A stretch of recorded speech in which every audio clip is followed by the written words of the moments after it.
11 de abril del año 2001, este es el día en el que Josep Guardiola se volvió homosexual de un segundo para otro y contrajo el VIH-Sida. Por supuesto, además, se convirtió en el peor futbolista del mundo, todo esto para la directiva de Joan Gaspart, quienes fueron los inútiles que lo dejaron ir, y por supuesto todo esto también ocurrió única y exclusivamente en la mente de los bartorrocelistas, que le tenían muchísimo odio a Josep Guardiola porque no se quería quedar en el Barcelona y se fue a coste cero. Así que qué tal si hoy les cuento la maravillosa y triste anécdota del día en el que intentaron difamar a Pep Guardiola por todos los medios, como normalmente suelen hacer con cualquier otra persona en los medios de comunicación cuando no sirve a ciertos intereses. Y qué tal si hoy analizamos el cómo fue que se intentó quemar mediáticamente al Pep, al igual que se hiciera en años posteriores con Luis Figo y por supuesto con Neymar Jr., además de con Lionel Messi, intentando acusarlos de peseteros y de personas que no respetan o que no aman al club, aprovechándose de la gente inocente y estúpida. Para todo esto les tengo que contar el contexto desde la época de Johan Cruyff, así que acomoden sus asientos porque el día de hoy vamos a revisar la historia del Fútbol Club Barcelona y vamos a averiguar cómo es que se han utilizado trampas mediáticas a lo largo de los años, y estoy completamente convencido de que este video les va a gustar a más de uno. Bien, insisto, 11 de abril del año 2001, durante la dirección de Joan Gaspart, el Pep Guardiola decide que no quiere mantenerse más en el equipo después de que sucediera la famosa autogestión del Fútbol Club Barcelona, que para el que no lo sepa, básicamente se había contratado a un director técnico conocido como Bobby Robson, un inglés básicamente hijo de puta, y no hay otra mejor manera de decirlo. Bobby Robson era un típico técnico inglés que le encantaba meter pelotazos hasta arriba, que le encantaba hacer un juego feo, meter un montón de patadas, y básicamente el típico entrenador inglés que pareciera que lo único que le gusta es el fútbol. Entre más feo para él lo veía más bonito. ¿Esto qué diablos tiene que ver con la marcha de Pep Guardiola? Pues bien, tenemos que irnos bastantes años atrás, con el presidente José Luis Núñez Clemente, que fuera presidente desde 1978 hasta el año 2000, es decir, que se perpetuó en el poder del Fútbol Club Barcelona durante 22 años, y más o menos a mediados de su mandato fue cuando ocurrió una de las cosas más interesantes de la historia del fútbol. Este presidente necesitaba una piedra angular, alguien que realmente pudiese cambiar la historia del Fútbol Club Barcelona, y no se le pudo ocurrir una mejor idea que contratar evidentemente a Johan Cruyff como el nuevo entrenador para el Fútbol Club Barcelona, después de que como jugador habría sido muy bueno. Así que él se imaginó que como entrenador lo iba a hacer extraordinariamente bien. Por supuesto, en uno de los grandes aciertos de José Luis Núñez tuvo toda la maldita razón del mundo, y evidentemente lo ganaron absolutamente todo en la época de Johan Cruyff. Tenían muy buena relación, eran extraordinarios trabajando juntos, y por supuesto a Johan Cruyff le entregaron plenos poderes para que él pudiera hacer absolutamente todo lo que se le viniera en gana. En esta época Johan Cruyff básicamente era dueño del Fútbol Club Barcelona, y él podía decidir qué cosa se hacía y qué cosa no se hacía en el club.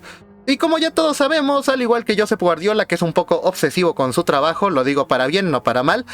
Johan Cruyff también era un obsesivo de su trabajo y empezó a llegar a niveles los cuales ya prácticamente nadie podía tolerar. Johan Cruyff empezó a mandar espiar a sus jugadores para saber qué comían, qué no comían, con quién se juntaban, con quién no se juntaban. Mandaba gente que siempre los estuviera vigilando para que no se metieran en problemas, y por supuesto,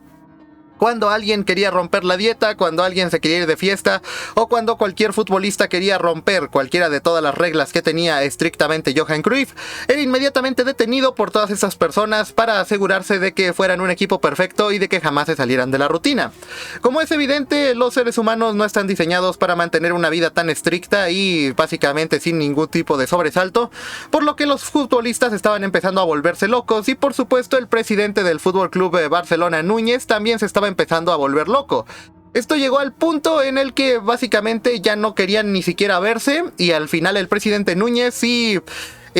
básicamente Johan Cruyff ya no podían ni platicar. O sea, básicamente se sentaban y jamás hablaban, no se dirigían la palabra, no les interesaba cómo estaba el otro, y esto por supuesto terminó conllevando a la salida de Johan Cruyff eventualmente, pero no de la mano del presidente Núñez, sino de su sucesor.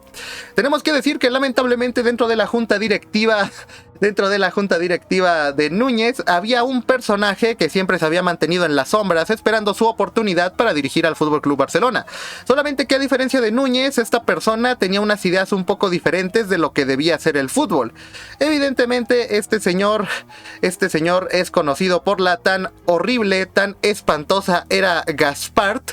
Joan Gaspart Solbes básicamente llegó a la presidencia del FC Barcelona en el año 2000. Recordemos que Guardiola sale en el 2001, por eso es que es tan importante esta parte de la historia. Llega en el año 2000 e impone a Bobby Robson como el nuevo entrenador del FC Barcelona, en lo cual estaban dando un claro golpe de autoridad diciéndole a Johan Cruyff que su estilo estaba muerto y que nunca jamás iban a permitir que volviera el estilo cruyffista al FC Barcelona. Evidentemente, si contratas a un tipo como Bobby Robson, que es un entrenador inglés, que le encanta jugar al pelotazo, claramente es una declaración de guerra en contra de todo lo que representaba, evidentemente, pues bueno, Johan Cruyff. Del mismo modo, se negoció con él a espaldas de Luis Aragonés. Había habido negocio con el técnico inglés. En otras palabras, básicamente a escondidas de todas las personas que representaban el cruyffismo, se implantó una nueva cara en el FC Barcelona para que muriera el cruyffismo para siempre.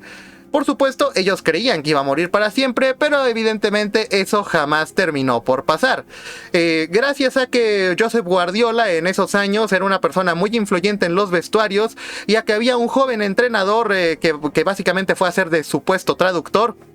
conocido como José Mourinho. Sí, esta es la era donde Mourinho y Guardiola hacen la llamada autogestión, donde los capitanes del FC Barcelona y él, pues bueno, le podemos decir el traductor del FC Barcelona, eran los que hacían las alineaciones y los que imponían su estilo de juego. Durante la época de la autogestión realmente no les fue tan mal, pero es evidente que Guardiola estaba harto y con muchas dudas sobre su renovación, por lo que decidió echarle largas y largas y largas a la directiva, hasta que llegó el día en el que ya no se podía renovar su contrato y simplemente se despidió de la afición saliendo por la puerta de atrás del FC Barcelona, y esto hizo que se enfureciera por completo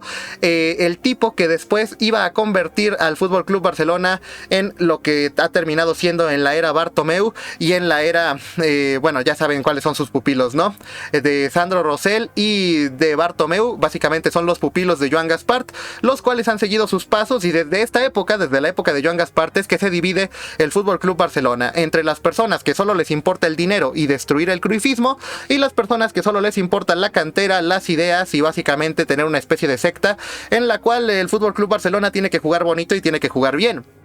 Evidentemente ambos bandos tienen sus puntos a favor y sus puntos en contra, pero tenemos que decirlo, Joan Gaspart estaba tan molesto que decidió que iba a contactar con los medios de comunicación. Al igual que lo hiciera Josep María Bartomeu con I3 Ventures. Bueno, en el caso de Joan Gaspart lo quiso hacer de una manera muy diferente a como eran los medios en su época, y terminó comprando al Sport y al Mundo Deportivo para que hablaran pestes de Pep Guardiola. Si bien directamente no lo difundieron en los medios de comunicación oficiales, empezaron un rumor aprovechando los diferentes grupos de choque que había del FC Barcelona, que en el futuro se convertirían en los Boys Noise. Por ahí alguien me había preguntado que de dónde viene la historia de los Boys Noise. Bueno, vienen desde mucho antes, pero aquí fue la primera vez que se empezaron a utilizar para el FC Barcelona. Y sí, Joan Gaspart empezó a meter el rumor de que Pep Guardiola no lo querían en ningún equipo europeo, de que ya no tenía el nivel para jugar, de que su marcha no representaba ninguna pérdida importante, y por supuesto, cómo no, siendo una persona racista y siendo una persona que odia a los homosexuales, inventó que Pep Guardiola se había vuelto homosexual y que había contraído el VIH-Sida. Este rumor lo empezó a esparcir durante varios años y evidentemente estuvo bastante molesto Guardiola, al punto de que no quiso saber nada del FC Barcelona hasta que cambió la presidencia varios años después con Joan Laporta, que aún con Laporta, Pep Guardiola no estaba del todo convencido de que este nuevo directivo fuera a ser completamente cruyffista, hasta que lo pudo confirmar, y después de ver varias cosas y platicar con varios de sus amigos, al final termina llegando como nuevo entrenador del FC Barcelona hace ya algunos ayeres, para construir la historia ganadora que hoy todos conocemos del club. Pero bueno, ahora ya conocen la historia de por qué Pep Guardiola durante algunos días se convirtió de pronto en una persona homosexual y también portador del VIH-Sida, que estaba muy mal visto por esos años. Sabemos que hoy día es una estupidez y que prácticamente nadie se molestaría con que haya una persona homosexual, pero en esos años la gente era muy retrógrada y por supuesto eran mucho más crédulos que ahora, aunque todo hay que decirlo, si actualmente hay gente que odia a Joan Laporta creyendo que es un mal presidente y creyendo noticias que ven en internet, en Twitter y en Facebook, tal vez la gente no cambia tanto como creemos y tal vez el motivo por el cual este tipo de presidentes que solamente les interesa el dinero y aprovecharse de la gente, ahora podemos comprender por qué siguen volviendo y volviendo y volviendo, y no importa cuántas veces se repita el ciclo, siempre de alguna manera terminan regresando estos desgraciados a seguir jodiendo y jodiendo al Fútbol Club Barcelona. Pero bueno, mes amigos, ahora ya conocen la historia del día que Pep Guardiola se volvió homosexual y contrajo el VIH. Esto es todo por ahora y por favor no sean bartorroselistas o en todo caso no sean gasparistas. Adiós.